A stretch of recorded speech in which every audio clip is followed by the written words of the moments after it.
is Joy News Prime. Prime here on Joy News on Multi TV, but also available across Europe on ABN television. Coming up, minority in Parliament questions release of state-owned earth-moving equipment to firm owned by the president's brother and demands that the company be made to fully refund the cost of the equipment. Nurses at the Accra Psychiatric Hospital resume strike over unpaid salaries stretching for more than a year, but government is threatening to withhold their salaries for October if they persist with the industrial action. Kumasi couple remanded to prison custody over grievous bodily harm caused 2-year-old left in its care. And in business, ban on Ghana's fish exports to the European Union lifted. That certainly should be some good news to those in the fishing industry here in Ghana. And Kumasi Sofo Line interchange and other major road projects put on hold as government awaits funds from $1 billion Eurobond loan to finance them. Also coming up, we have more business, sport, entertainment, the interactive segment, and international news. My name is Israel Lai. Stay tuned.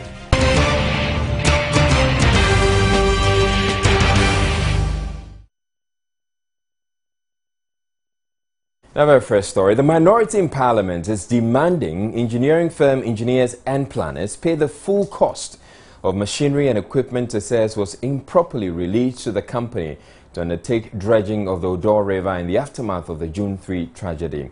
Though the company owned by the president's brother has since returned the equipment, the group says the release of the equipment was irregular and wants the company surcharged. Of the Odo River, which runs through the Kwame Nkrumah Circle in Accra, became necessary following the devastating floods in Accra on Wednesday, June 3, that claimed over 150 lives. The dredging exercise was one of the measures undertaken by government to prevent another flood. The Ministry of Local Government confirmed it released the state-owned equipment to engineers and planners, which had offered to do the job at no cost to government. The equipment included 20 man-tipper trucks, 4 Kumachi dozers, 3 Kumachi excavators, 3 Kumachi wheel dozers, and 2 HMB Nobus motor graders. The arrangement was, however, criticized by many who found it odd, but the Engineers and Planners Chief Executive hit back at the critics, insisting it was a gesture that should have rather been applauded. A good man is never honored in his own country, and that's what I feel. I mean, I've been wanting to engage the media for them to know the extent of work. The work is not easy. As Ghanaians, let's get together and clean our homes. We can't be waiting for Conti to come and say they are going to come and clean the drain. This is what I do for a living. I move earth and I get paid by the cubic meter. If I'm idle and waiting for my next job elsewhere, maybe in the mines, and I can offer my service with my boys being idle and not working, unemployment, where I could use the boys to be able to do this job, for us to see as Ghanaians that we can do this job within in-house. We don't have to always wait for foreigners to come. We're waiting.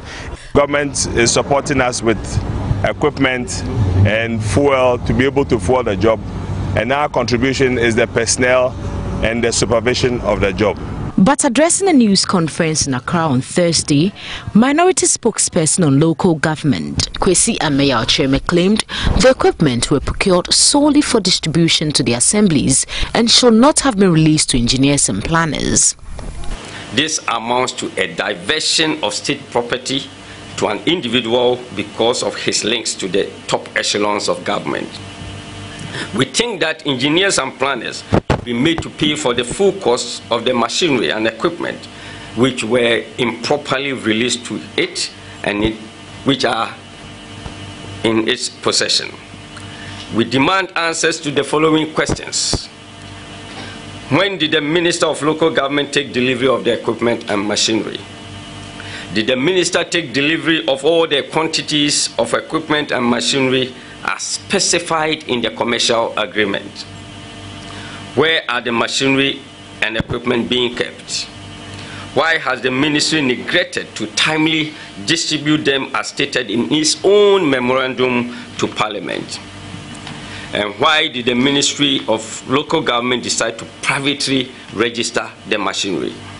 We hereby call on the President to stop his family and friends from needlessly interfering in the governance of the country, be it at the local or national level. The group also wants an inquiry into expenditures undertaken by the DCEs in the absence of a constitutionally constituted assembly. A couple who allegedly burned the hand of a toddler in Kumasi has been remanded in prison custody. They're due back in court on Monday. Erastus Asare joins us on the line with more. Good evening to you, Erastus. Now, what charges do this couple face? Hello, Erastus, if you can hear me, what charges is this couple facing? Well, they are facing 3 charges. One, causing unlawful harm, and 2, not being able to provide necessities of life for a child, and 3, forcibly taking custody of a child. These are the charges preferred against them in court today, for which they have pleaded not guilty. And so the court has remanded them into prison custody to reappear on the 6th of this month, where police believe they would have finished with investigations and the trial can begin. Well, Erastus, they were arrested and released. And why were they rearrested? Well, it's true. They were arrested initially when the real mother of the baby had not been found. And if you recall, the couple had lied to the Confanosi Teaching Hospital officials that indeed the real mother of the child is the one who inflicted the injury on the child for all the way from Inche. So they went for the child and they brought him to the Confanosi Teaching Hospital to be treated. That was the lie that the husband told the hospital officials. And so even when they had been arrested, that had not been established yet. And so they were even allowed to hang around the child until I combed the city and I found the real mother, brought her to the hospital. Then they were asked to leave the hospital. Then they had been given bail because the hospital could not cater for the child alone. They needed to get what they call a health environment for the child, somebody he knows. And so they had to bring the suspects closer to the baby. So it was after this whole thing blew up, per our reports, that they were rearrested and now taken into custody and remanded. All right, thank you very much, Erastus. You had Erastus Asare joining us from Kumasi. But this is one story that when it broke, it touched everybody. And Kojo Yangsing, the host of Joy FM Super Morning Show, he's joining me in the studio. You're one of the people who was really touched and affected when the story broke. I mean, when I heard the story for the first time and the talk about the fact that a child's fingers had to be clipped off because he had been burnt and it was deteriorating, I cringed, actually, and I could imagine you felt same, and it moved you to go to Kumasi. What did you find out? Well, quite a lot. This is a story that from any angle is fascinating. But when we arrived in Kumasi, we first went to the hospital to see the little boy for ourselves. And he's an adorable little child. I've got to tell you, he's very handsome and otherwise very healthy.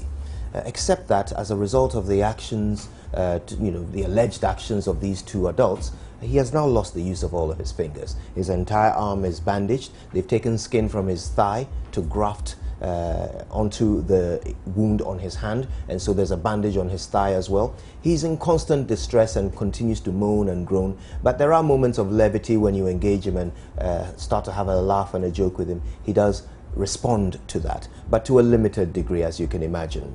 Now, the fascinating thing is what you were talking to Erastus about earlier, the fact that this couple were arrested, released, and then rearrested. It's very fascinating.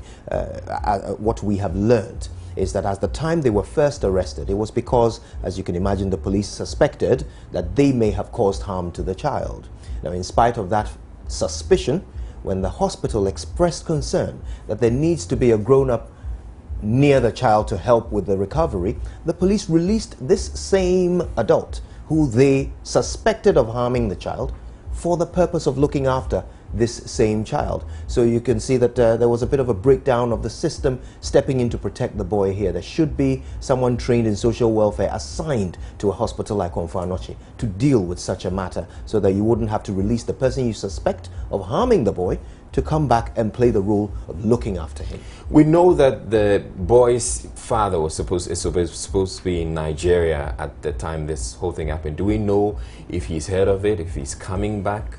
What do we know about it? We spoke to the boy's mother, who confirmed that at a point, the man, out of this couple suspected of harming the child, the man rang the father in her presence and even asked if she would speak to the father. But I think there is some sort of rift between the two parents of the young boy, and so she refused to speak to him on the phone. But she does confirm that the man rang the father. So we will have to assume that the father is aware, but he is yet to make an appearance as the story unfolds. Now, one of the things that has come out of all of this is the fact that our social services are actually virtually non-existent, and yet so at that point the police really had no choice. If there was a shelter, they could say they were going to send the boy to that shelter, and they would have continued to keep the parents or the guardians in custody.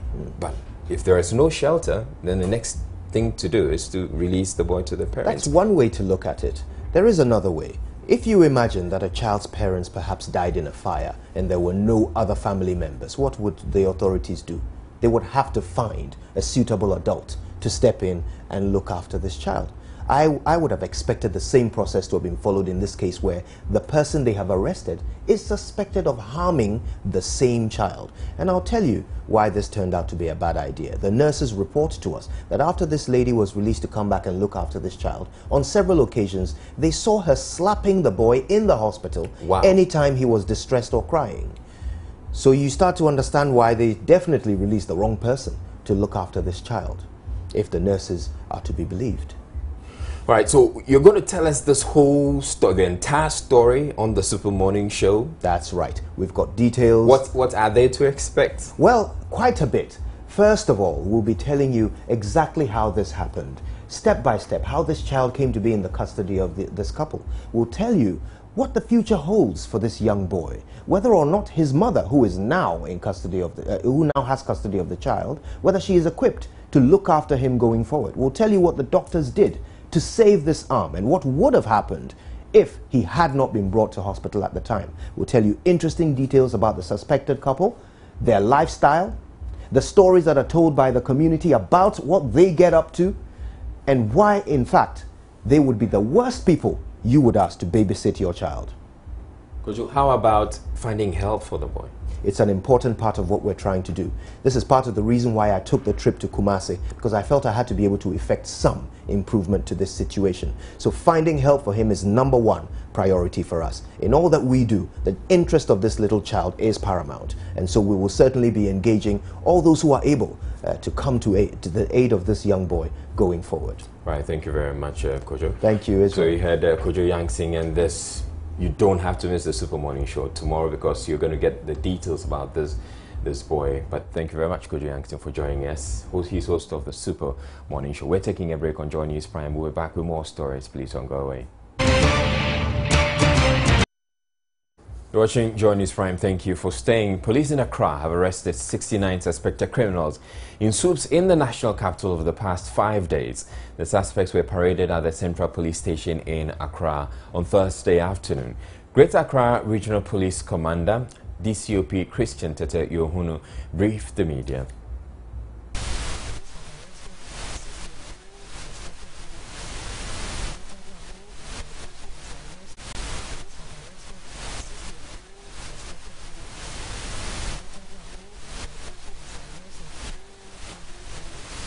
We do apologize for the loss in audio there, but 2 of the suspects allegedly robbed the home of a female police officer who was on election duties in the northern region, attacking her children and robbing them of their valuables and money. She shared her experience with Joy News.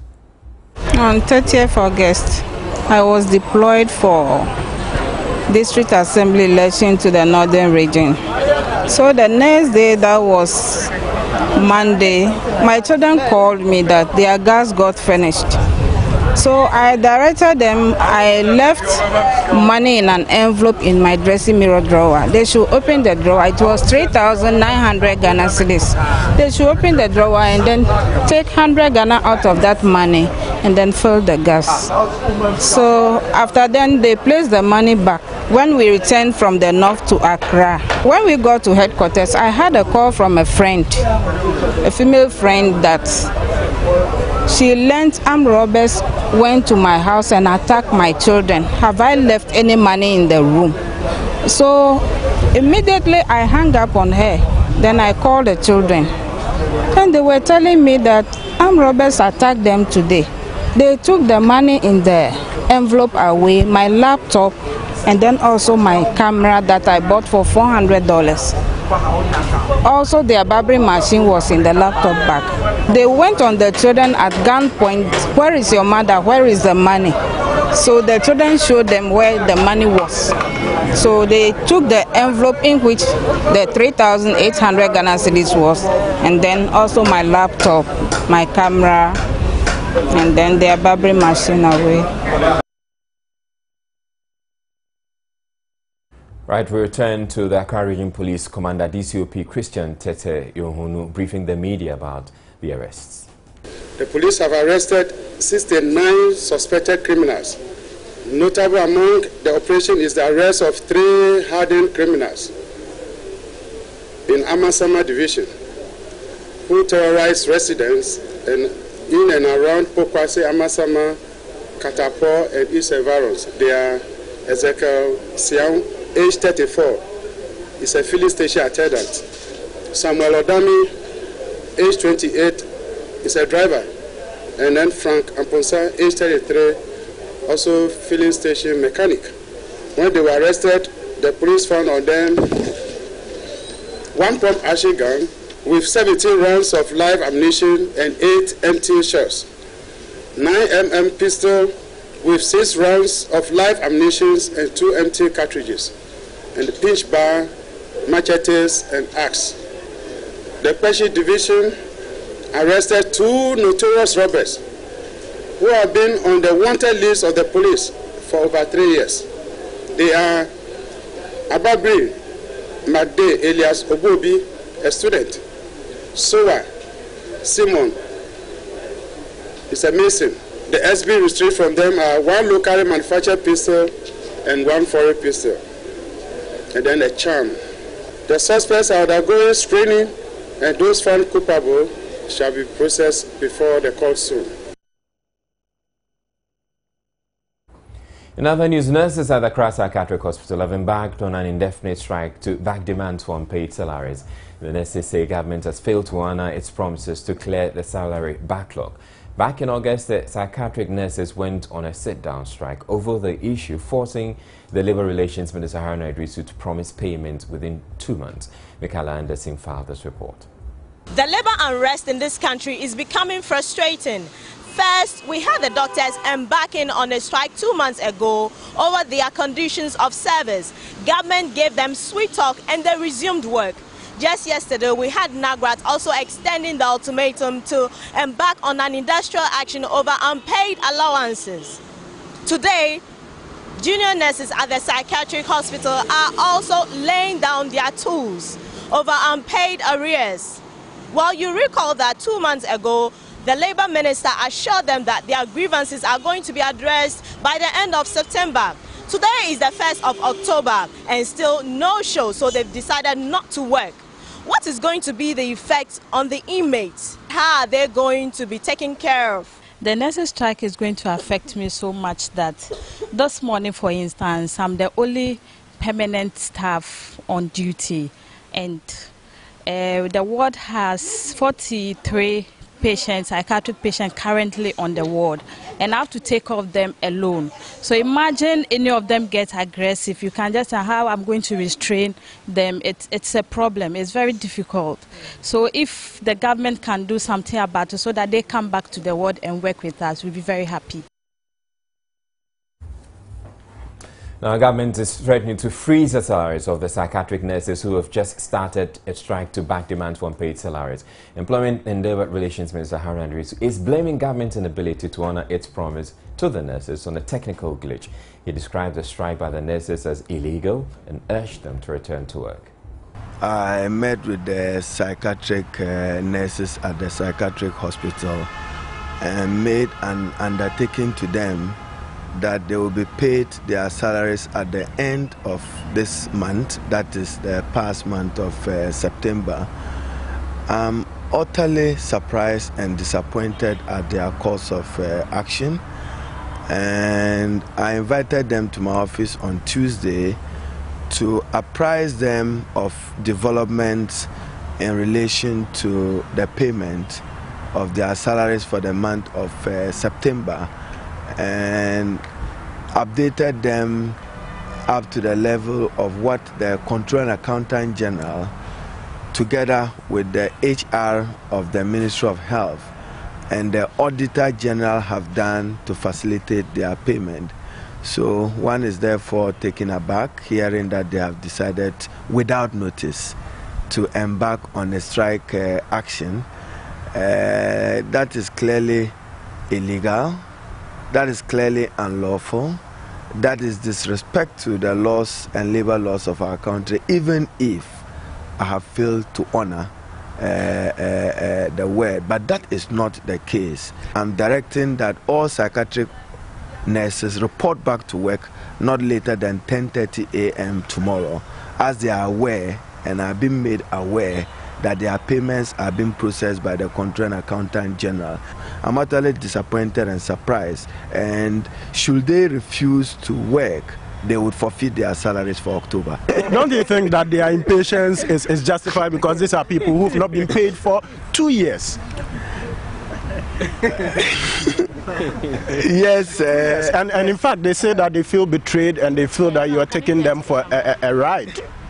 Yes, they have some reason to be disappointed in me in not holding to my word, but like I indicated, it's attributable to a major technical processing hitch, accountable to the HR of Health, the Audit Service and the Controller's Office, and not the Minister's Office. But what do you say to those who think that this is a systemic failure on the part of government? Because, I mean, the labor unrest we are seeing, people working for more than 2 years, it's cutting across.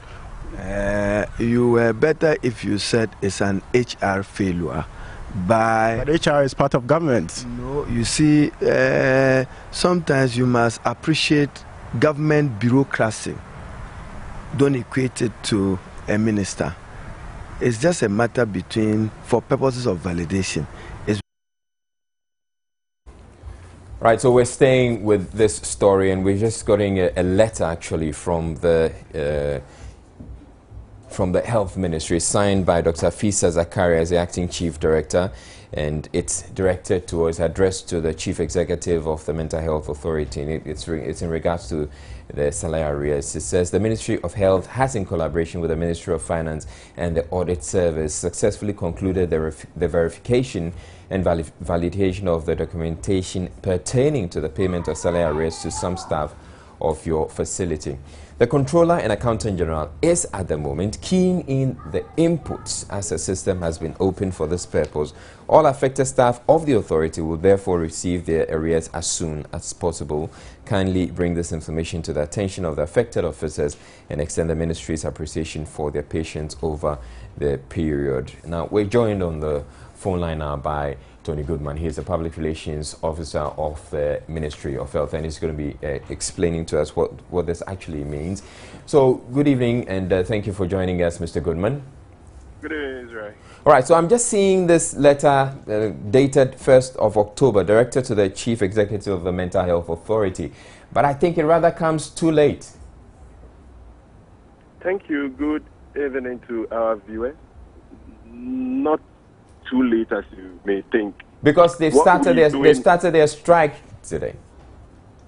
Yes, the letter is not meant for the workers, but rather for the chief executive officer. Exactly, it's but if the letter had come probably a couple of days before, then the chief executive of the Mental Health Authority... No, this is an administrative letter as to what is being done. The board or the authorities are aware of what is being done. The importance of this letter is to direct them to speak to their people to understand what is being done. So it's not something that is addressed to the workers, but to the authority, to speak to them, to tell them what is being done, what is happening. The ministry has agencies that deal with some of those agencies, some of those service delivery areas. So you speak to them to speak to their workers. You don't want to go directly to the workers because you might be sidestepping at somebody's jurisdiction. So that is the meaning of this letter. We're just sending this letter for them to speak to them. But Israel, what I just want to say is that yes, where we are now, we have received documents from finance telling us that we've validated and we've done what we call verification of this number of workers who needed to receive some salary arrears. That has been done. So please do the inputting. That has been done. As I speak to you, majority of the input has been done. By Monday, they should complete all other input in the health sector. So it means that very soon, our colleagues at the psychiatric hospitals will receive their salary arrears. Okay. That should also be put in perspective. What we are talking about is salary arrears and not monthly salary itself. All right. So as I speak to you, it's going to come to them very soon. You say very soon, but how soon? You're saying that all process will be completed by Monday. Can they expect that by Tuesday they're going to get paid? Oh no, as you are aware, when it comes to salary, you do the inputting for a month. But say if you are doing the input for this week, it means that it's going to take some days for it to reflect in people's accounts. I don't want to start giving date or time, and then I'll be held responsible for mentioning time or date. That is why I'm just saying that very soon they all will receive their money. What is more important for my brothers and sisters at the Accra Psychiatric Hospital is that we are doing the input. We've invited them to come and see what is being done at the various units in the ministry and then the controller and accountant general. That is most important. It's better to see that something is being done than just wish that it will come. So I have invited them. We've spoken to them today. We've given them the assurance and want them to come and see what is being done, and then they can be rest assured that by this month up to the end, they are going to receive their money. All right, thank you very much, Tony Goodman is the Public Relations Officer of Ministry of Health. We're taking a break now. When we come back, we bring you fish is on the menu. Good evening to you, Abigail. Good evening, All right, so it turns out Ghana was engaged in some form of illegal fishing, and so they Right. banned our fish exports to the EU. It turns out now there's some good news. Yeah, the ban has been lifted. Oh, wow. What does Yes. it mean? Well, it means a lot, and I'll tell you all about it All right. shortly. And local fish processing companies can now resume the export of fish to the European market. This is because the European Union has lifted the ban on the export of fish from Ghana to its market after almost 2 years. Head of the EU delegation to Ghana, William Hanna, says the decision follows measures taken by government to fight illegal fishing in its territory. The yellow card for fisheries of Ghana has been lifted, and Ghana has been given a green card, which means that the work that we've been doing over the last 2 years with Ghana to stop the risks of illegal, unauthorized fisheries has worked. It's been very good cooperation between the authorities in Ghana. The Ministry of Fisheries has done a great job, and today is really the end of a certain period and a green light for Ghana's very important fisheries industry. It's an industry of 120 million euros. It supports millions of people in this country. So it's been hard work. We worked very closely with the Ghanaian authorities to achieve this. All the measures that have been set up over the last couple of years now need to be implemented and put into effect. But we're satisfied not only with the plans, but actually with the first implementation of those plans. All the legislation is in place. It's been adopted. There's good cooperation taking place between the stakeholders. I think the ministry has played a very key role. The president has been very much involved and behind this as well, and it's good news for the future. Just have to stay the course.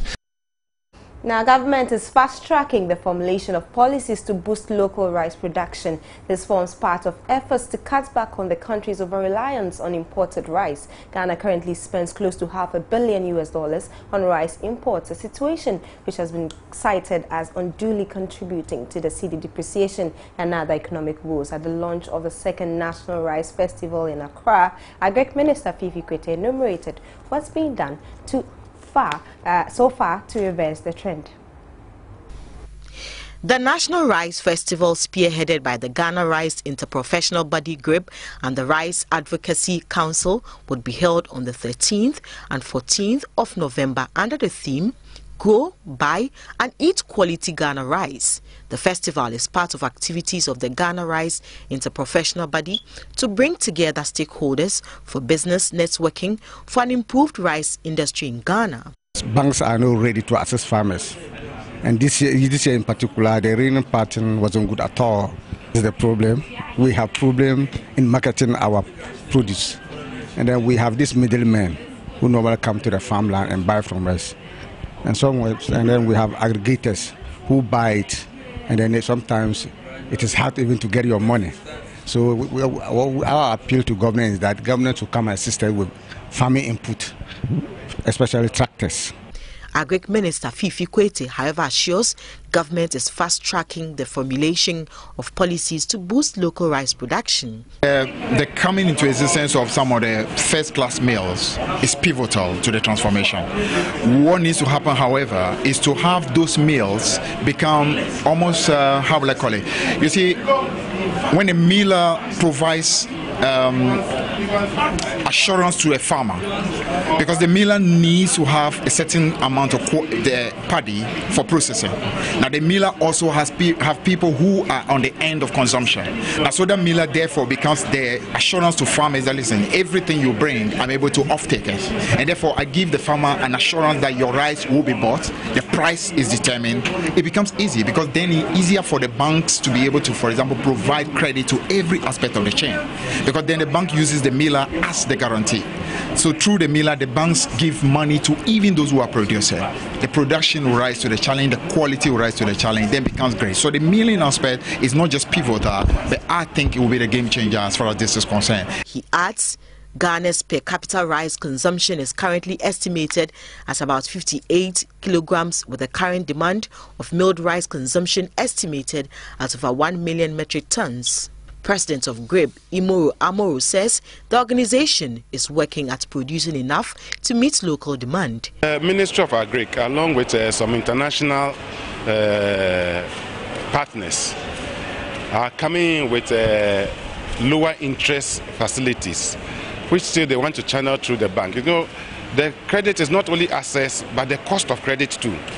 You see, the banks are commercial banks. Even our own Agric bank, unfortunately, now has become a commercial bank. And Agric is something, it's not like a buy and sell thing. It's something that you plant a seed, you nurture, and you harvest the fruits of what you have nurtured. And so, when you are giving a loan, you can't give a loan 1 year, maybe 4 or 5 years before you start recouping from the people or the person who have contracted that loan. And this is what is gradually happening. The festival is endorsed by the Ministry of Agric and is expected to promote a competitive local rice industry that will create wealth and jobs for all, especially the rice industry players. Away from Agric, some freight forwarders have hailed the single window scheme as an initiative that has significantly improved port activities, but still believe more can be done to maximize the benefits. It is exactly 1 month today since the scheme was implemented by Customs with the support of IT firm West Blue. The single window scheme enables all players in the export and import business to lodge their documentation and access other relevant data on a common platform.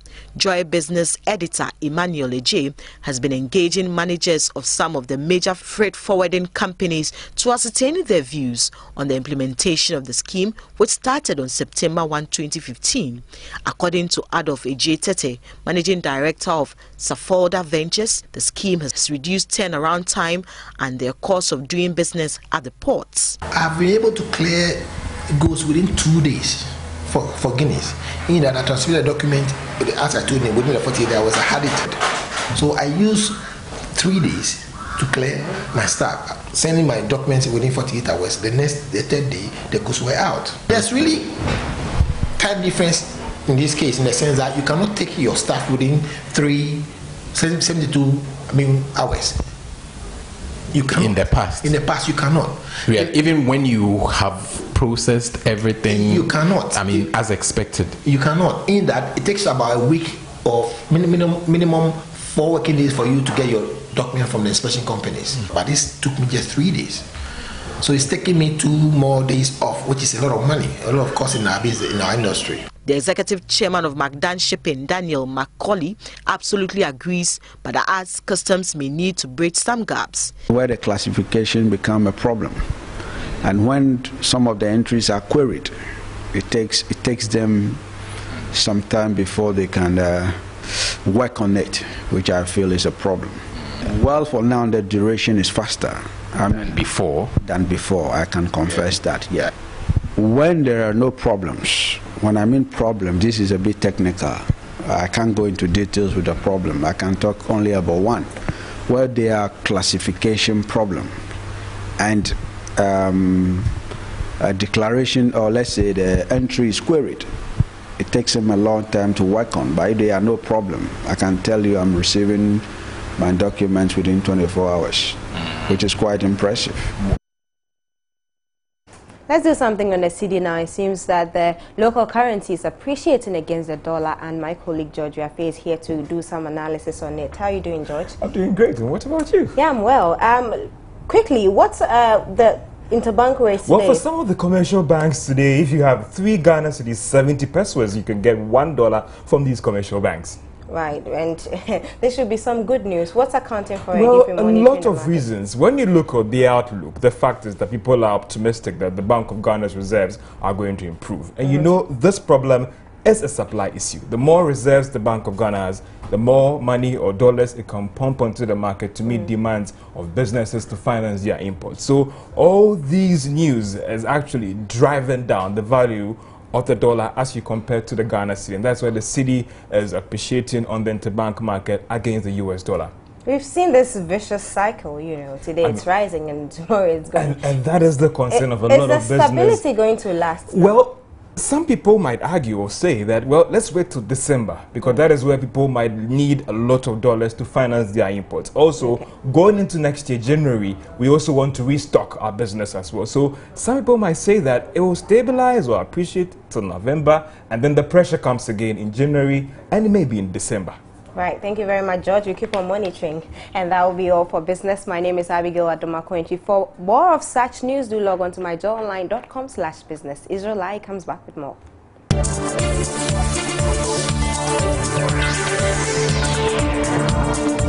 Business news. Welcome back to Joy News Prime. Now, for more than a decade, the Ghana Post Company has been engaged in several battles to get people it describes as encroachers off its lands. One such property in Accra has seen the company in and out of the court since 2007, demanding the eviction of settlers. But the company is now vowing to take action, insisting the squatters are impeding its expansion plans. Latif Idris has more. The decision to embark on the demolition exercise in Bubiashi comes after Ghana Post won a legal battle with some residents who filed lawsuits against the company when they tried an initial eviction in 2007. Encroachment on properties belonging to Ghana Post, according to the head of estates, has stalled expansion works intended to improve upon operations of the company. Speaking to Joy News after a tour of Bubiashi and Cable and Wireless in Accra, the head of estates at Ghana Post said the aim of the demolition exercise is to reclaim the company's lands and make it competitive again. I think the issue is that the fact of the matter is that if you are settling somewhere, you must have the legal ownership of where you are settling. These people, I wouldn't call them settlers. I would say that they are encroachers. They've come to encroach on this land, and now we need the land. We want to use the land to leverage into something profitable that can bring us money. So what should we expect on this land once you get these settlers off? We want to leverage this land into a profitable venture. We have requested for proposals from other entities, be it a housing project or whatever that we want to use it for. You know the need for land. If we have land at such a prime location as this, I'm sure that we'll get people who want to partner us under the policy of PPP. With 340 post offices spread across the country, patronage of Ghana Post Services has declined over the last few years, raising questions about the company's relevance. But Managing Director Eric Yao said the company is considering ventures such as courier services. We are going to bring in new products. We are going to enhance the existing ones. One of the key things we're doing now is to strengthen our IT base. We are increasing our bandwidth from 10 megabits to 100 megabits, whereby post offices will become internet hotspots. We'll provide 4G, just like Surflining is doing, and we will do that even better. So we are improving all these systems and making sure that we deliver to you your mails accurately and securely. A German Catholic priest has reportedly committed suicide in Kumasi.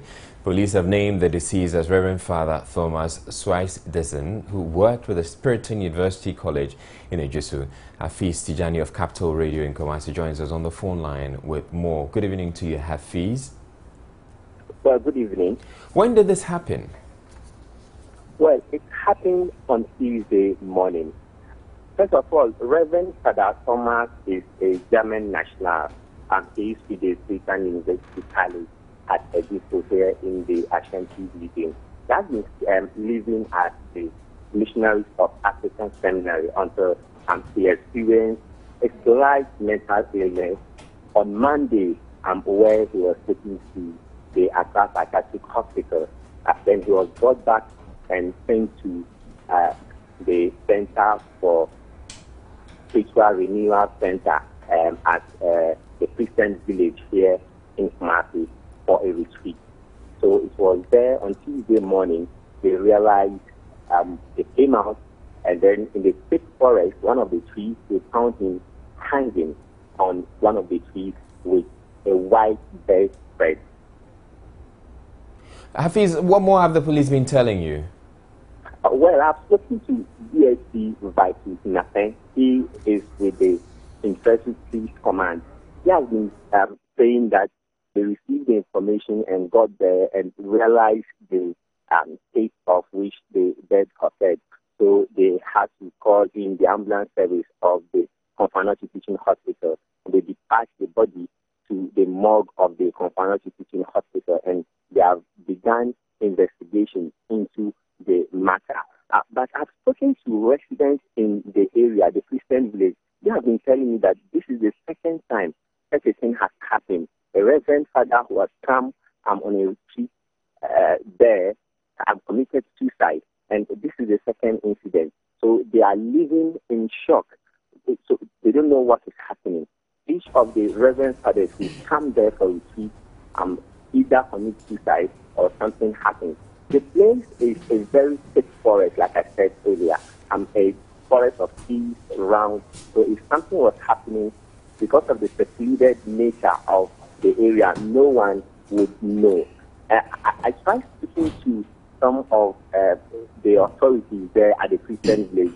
They declined comment on this matter. But Reverend Father Thomas is 56-year-old, and he was staying at the Missionaries of Africa until he experienced that illness before he was sent for retreat. Okay, thank you very much, Hafiz Tijani. Hafiz Tijani is with Capital Radio in Kumasi. Now, the 5-member committee set up by the Chief Justice to probe bribery allegations against 22 lower court judges has suspended its sitting until November. Joy News' Kwacha Frenwema has been monitoring today's proceedings and joins me in the studio. What informed this decision to adjourn the proceedings? Two reasons, Israel. First, that the committee, as a source within the Judicial Council tells me that Anasare Mayor Anas has written to the committee, the 5-member committee, that he will be outside the country between that period, between now and November 2, when the committee will resume sitting. Also, some members of the committee will be traveling. I understand about 3 of them will be traveling outside the country. So obviously it will be difficult for the committee to sit. But one pretty interesting point, you know, aside these 14 judges who went to court seeking to hold the committees. Also the high court judges. These are the lower court judges who, out of the 22, 14 out of the 22 who went to court seeking to halt the committee's proceedings. I understand that the other 8, the committee has concluded its hearings so far as their matter is concerned.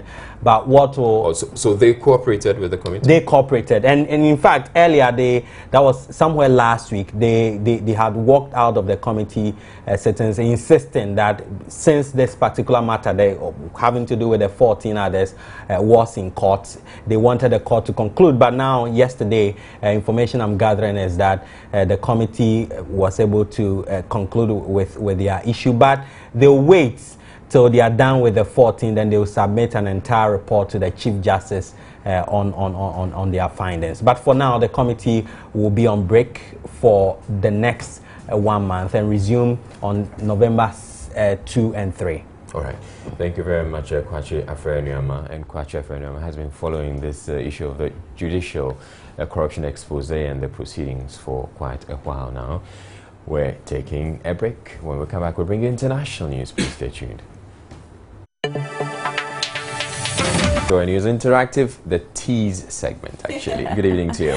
Hello, good evening, Israel. Yeah. I have a question. Do you sometimes get the sense that some people take their social media game a bit too far? Oh, yeah. A lot of the time, I think a lot of people take it a bit way too far. Actually. Way too far, eh? Well, we will tell you about the selfie trending on social media. It's not an Abbas selfie, by the way, but this particular selfie has got some Ghanaians shocked.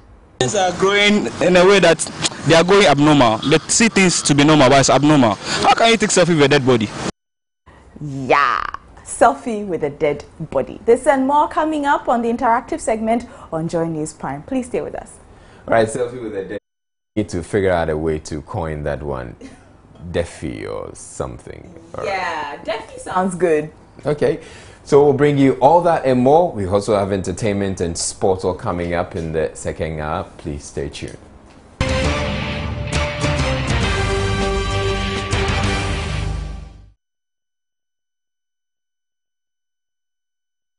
Time now for a recap of our top stories. Minority in Parliament questions release of state-owned earth-moving equipment to firm owned by the president's brother and demands that the company be made to fully refund the cost of the equipment.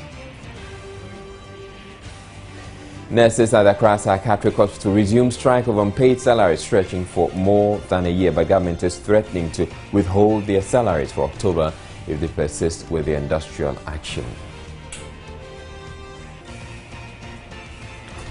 Kumasi couple remanded to prison custody over grievous bodily harm caused 2-year-old left in its care.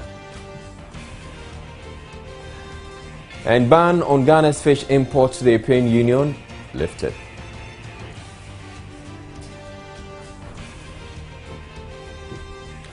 Right, on to the rest of our stories now. Religion has not helped in the fighting against unsafe abortion. That's the view of a former Director General of the Ghana Health Service, Professor Ghana.Video Akosa, in a speech in Accra on maternal mortality and morbidity.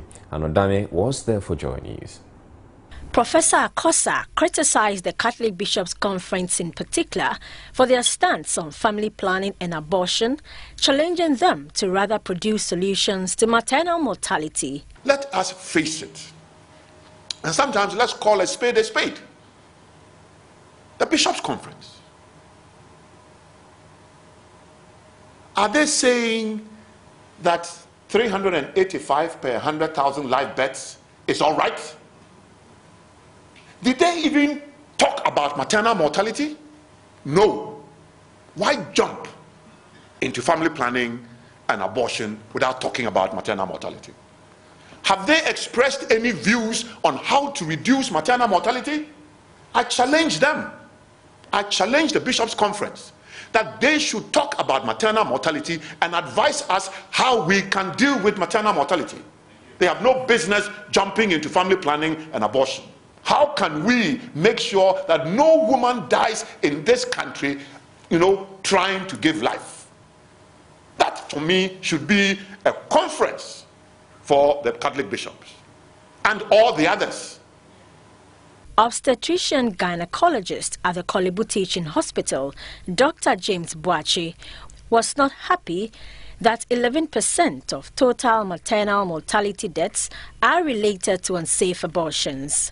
Sometimes in the clinic, you see a young woman who has come and she's bleeding, she's almost dead. And you realize that somebody has put something like an iron rod in a bit to commit, to do the procedure for her. Enters the uterus, okay? And then the uterus is a soft organ, so it perforates the uterus. Then the person goes inside, as if the uterus is not enough, picks up the bowel, that's the intestines, and that is what is dragging out. And is able to pull even the bowel through the uterus into the vagina. People use something they call choco bomb. And what that is that they put it into the uterus, they try and push it into the cervix. And it's supposed to absorb water and then become big and let the baby come out. There's one guy here, he's our Tantra Hill or something, he's a very big guy with a very big penis. So what he does is that if you want the abortion, the woman organizes that, and when you come, he sleeps with you vigorously and you start bleeding, and then so the abortion happens. Dr. Boachi said majority of the women involved in unsafe abortion are between 9 and 24 years. Actress Efia Schwarzenegger suggested the introduction of condoms in senior high schools as a means of preventing unwanted pregnancies and unsafe abortions.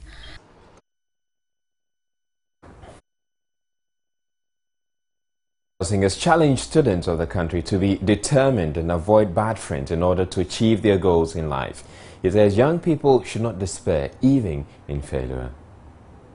The former world champion is on a nationwide mentoring tour through the Azuma Nelson Foundation to share his life experiences with senior high school students across the country. His tour this week saw him in the Bronga-Hafu and northern regions.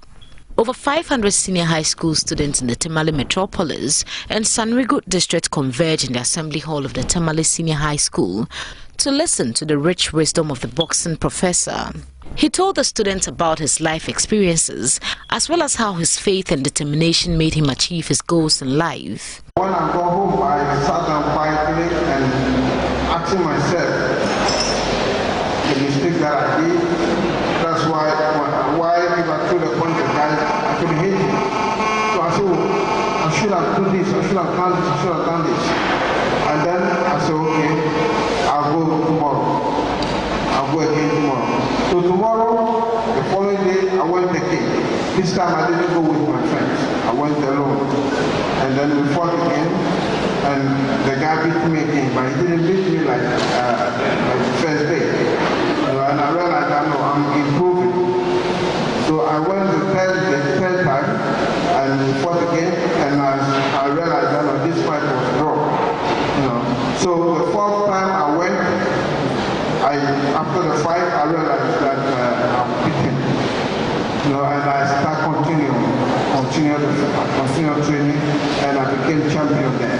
After listening to the boxing legend, the student told Joy News about how his words were received. What I've learned is that as a student, you need not to give up. You need to be encouraged. And what you need to keep in mind is that anytime you fail, get to know that there is another chance for you. If you live in Kumasi and hope to see the much talked about Sofo Line interchange completed this year, it's not going to happen. That's because government for the moment has put on hold work on the 4 major road projects popularly referred to as the Gang of 4 roads. The affected projects include the Kwafu-Krom-Apedja corridor, Sofo Line, Kumasi, the Suhum-Apedja road, plus the 70-kilometer eastern corridor road from Inkwanta Uti Damango. Roads Minister Alhaji Yunus Husseini tells Joy News the Finance Ministry is hoping to commit a portion of the $1 billion Eurobond loan to finance a resumption of the project. How much do you need to finish the Gang of 4? Well, between $100 and $150 million. And if we do not get this from the Eurobond, which date have you set to complete these projects? Because it's been on the table for a very long time. The dates are very fluid. The dates are very fluid because we have had to extend the time for completion of this project so many times. The projects were awarded in the Sohum Apeja one and the Sofola interchange were awarded in 2008. So with rates that presently are of no economic value. So we have not only had to extend the completion date for the projects, we also had to review the rate because of the inflation and devaluation of the cedi. So is the two lots, lot 2 of the Eastern Corridor, that is from Esikuma Junction to Have, and lot 4 from Nkonta to Otidemanko. Awarded in 2010 to be completed in 24 months, 2012 ought to have been completed. So with the fluid situation now, by what time should we see these roads finished? Well, so we've reviewed and we told them that the last time we went to the Eastern Corridor, we extended it by another 2 years. But now they're not working, not because they don't have the whole government, our government owes them any money, it's because of the rates. We are now, we've put in a committee to review the rates to bring them to real economic value so that the people can be motivated to go and work. So work has stopped on all these Gango for now? Work has stopped on virtually all of them, yes. Until when? Until we review the rates, and then the rates will be reviewed probably by the middle of October. By the time the finance minister will be back. Staying on roads, 4 people have been killed in an accident on the Accra-Kumasi highway. Several others were injured, 3 of them critically. The accident, which occurred in the early hours of Thursday, involved 2 VIP buses and a trailer truck. Let's get on to the phone lines now and speak with our Eastern Regional correspondent, Edwin Kofi Sian. Good evening to you, Edwin. Good evening, Izzy. What can you tell us about the critically injured in this accident? Well, for now, the police have been tight-lipped on the accident that happened this morning. But according to an eyewitness, one of the VIP buses was traveling from Kumasi, somewhere in Kumasi to Accra. And the truck was also heading from Accra to Sohum. So on reaching the spot at Titere in the eastern region, a car was parked along the road, so the VIP had to overtake it. And when he overtook it, it collided head-on with the truck, which was heading from Accra to Sohum. So in the process, he said they saw about 4 people who could not survive. So the rest who got injured were sent to the Nsawam District Hospital. So I spoke to the Nsawam District Police Commander, who confirmed to me the injured, but he was unable to tell me about the 4 who we've been told are dead. All right, thank you very much. That was Edwin Kofi Sian joining us from the Eastern region with updates about this accident. We're taking a break now. When we come back, Ms. G joins me for time for entertainment, and Ms. G is here. Good evening to you, Ms. G. Good evening, Israel. All right, what color of what's the color of this dress? This is green. It's lemon green, maybe. Okay, I thought so too. I just wanted to be sure. It is lemon green, Israel. So I got it right. My colors are not so terrible. No, I don't think they are. All right.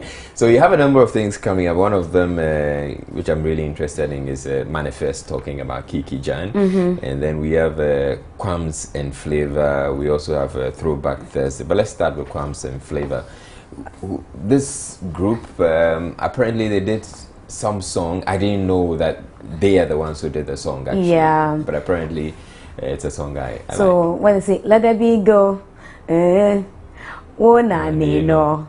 Whoa, nah, yeah. You should have played a bit of. Are you going to play? Oh, sure, I'll play a bit of that. You know. So what about them? Yes, you know the Obeys in Britain, but they're Ghanaians. One is called Nilai. He bears your name, and then the other is called German Nana Boateng. And 2 of them came together to form the group Quams and Flavor. And they tell me that they actually started this group after they had a row you know, in school. Okay. Yes, and then they got jokingly started doing a video. It went on YouTube, people liked it, and then they went to the studio for 10 minutes, they had the beats, and the Ghana guy, who's Nilai, said, okay, I want to do something in Ghana.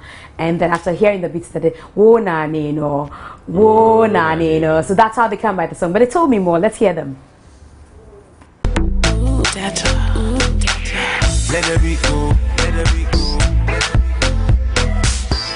How did this group actually come about? My friends, brothers, but we've been friends like before the music, so the connection is real. But you're based outside this country, that's what I hear. Yeah, from London. So you were born in London, or you moved from Ghana to London? How? I was born in London. Kwams was born in Ghana, but I think he stayed for like 6 months and then came to London. So basically, he's a London boy. Okay, so you guys met then in London? Yeah. Okay, in school? Yeah. In school? Like, how old was he? 12, 13, yeah, 7. And then we had a little misunderstanding, and from there. So it took a fight to get you together? Yeah, something like that, yeah. Wow.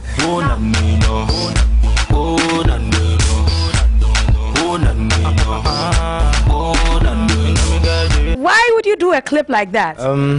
Basically, I don't feel like people are allowed that. They don't allow people to be free. So it's just like, Charlie, let us be in it. We got arrested, should I say, strapped up. So I'm releasing ourselves. If you watch it to the end, we end up in a party and then we start dancing and doing the dance and stuff. So it was to depict that earlier you were under bondage, and so you're freeing yourself from some bondage. It's not just us, but I feel like people sometimes, you know, they feel like you can dance when you're at home in front of your mirror, you're dancing. You know what I mean? So yeah, just be free and lift up your leg. Okay.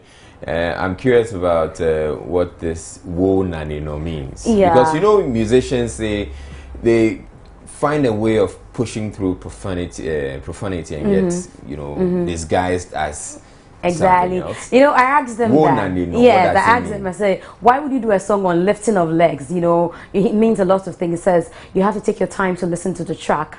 And are they saying they didn't mean anything else? No, that's what he said. He said he didn't mean anything untoward. Okay. What else have they been talking about? Now, they've been talking about the Ghanaian movie industry. Before that, they told me, you know, R2Bs did a remix of the song with them. So I asked them, how did you manage to get R2Bs to do the song with you? They told me that, you know, they came to Ghana, they met up with R2Bs. R2Bs loved your songs, and then they said, okay, let's do this together. So that's how come they have a remix with R2Bs. As well, they told me about the Ghanaian movie industry, who they're feeling and who they're not feeling. But amazingly, they do not watch Ghanaian movies, and here's why.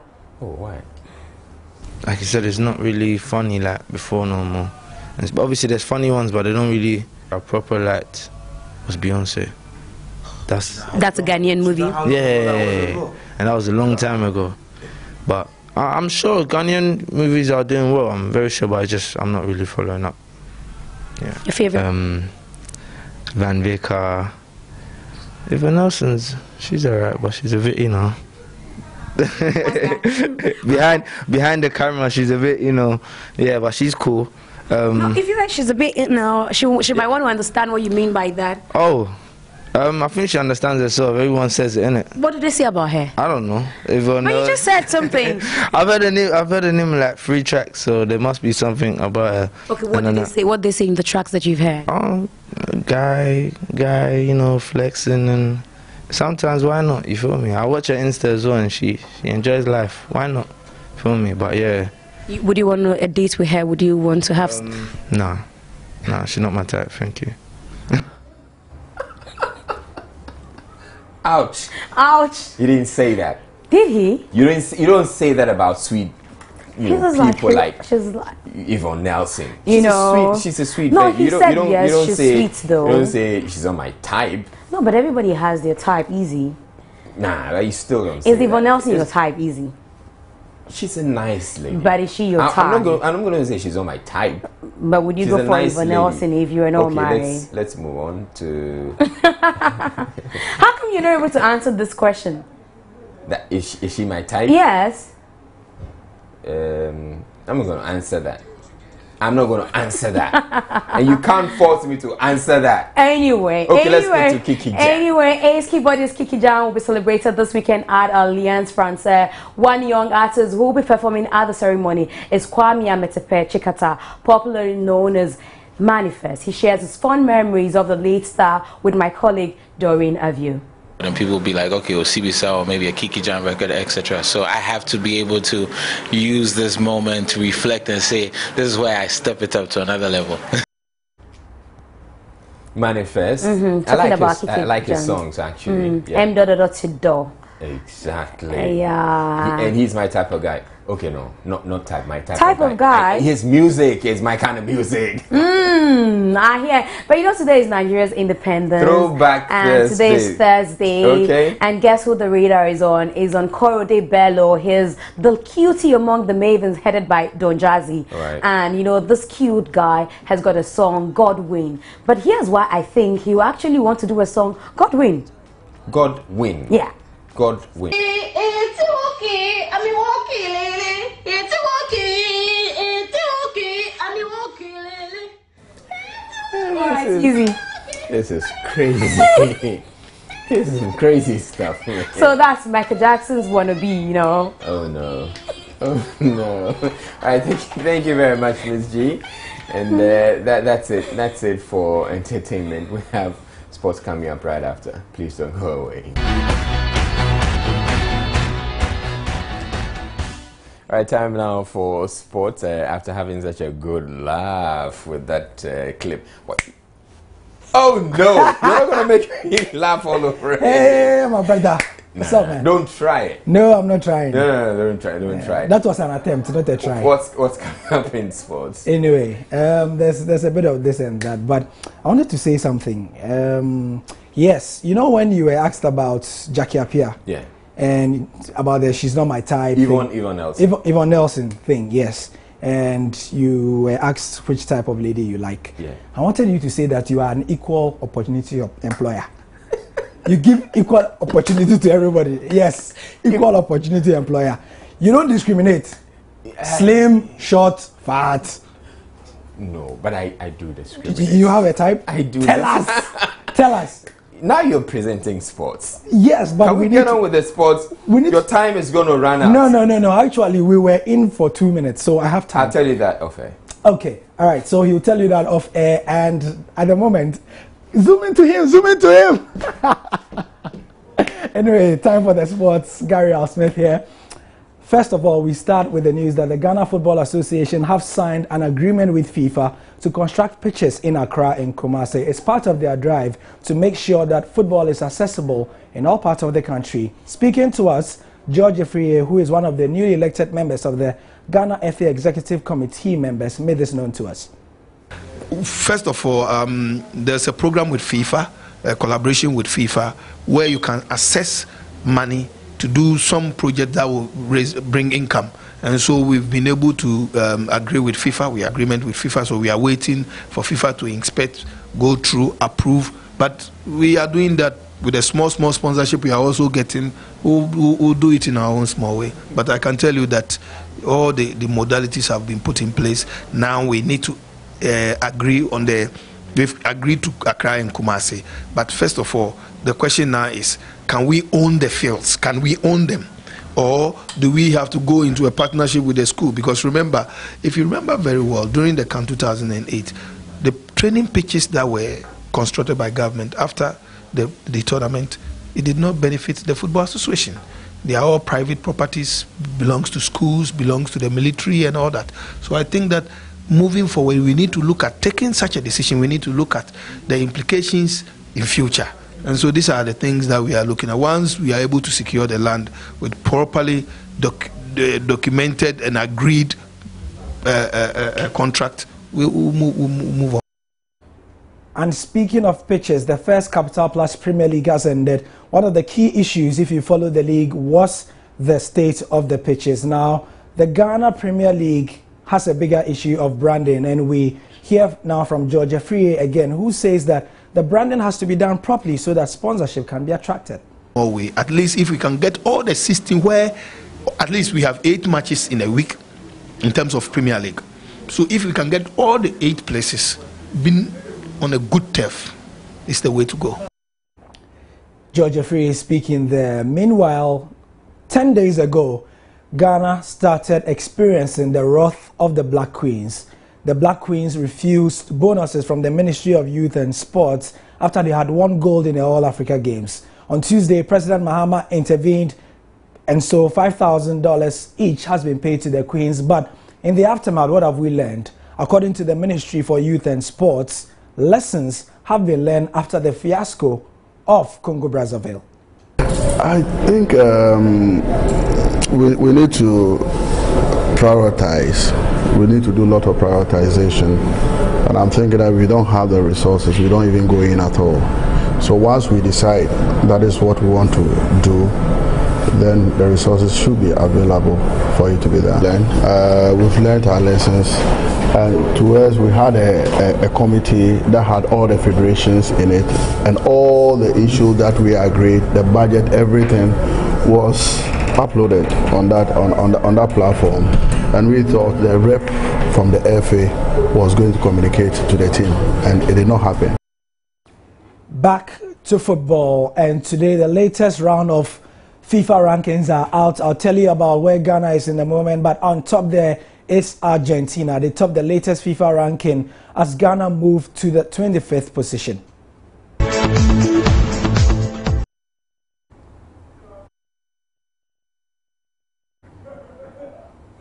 Oh, all right, time. That's it for Joy News Prime.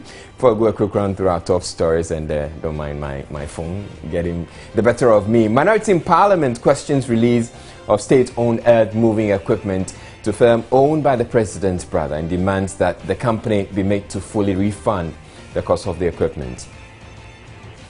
Nurses at Accra Psychiatric Hospital resumed strike over unpaid salaries stretching for more than a year, but government is threatening to withhold their salaries for October if they persist with the industrial action. Kumasi couple remanded to prison custody over grievous bodily harm caused 2-year-old left in its care. And that's it for the bulletin. Thank you very much for watching. My name is Israel. On behalf of the team, I say have a good night.